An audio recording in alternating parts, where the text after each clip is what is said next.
ଅମୂଲ୍ୟ ବାଣୀ ଜୀବନର ଶିକ୍ଷା।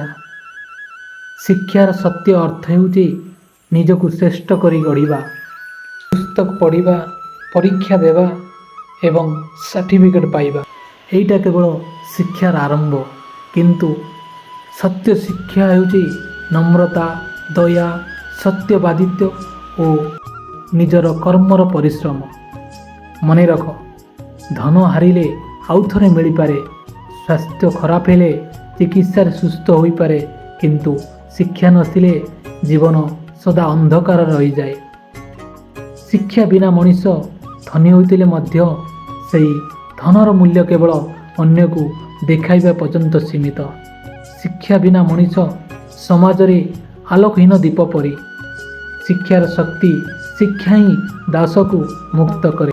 ଶିକ୍ଷା ହିଁ ଅଜ୍ଞାନର ଅନ୍ଧକାରକୁ ଦୂର କରେ। ଶିକ୍ଷା ହିଁ ମଣିଷକୁ ମଣିଷ କରେ। ଜୀବନରେ ସବୁକିଛି ହାରିଯାଇପାର, କିନ୍ତୁ ଶିକ୍ଷା ଥିଲେ ମଣିଷ ପୁଣି ନିଜକୁ ଗଢ଼ି ଦେଇପାରେ।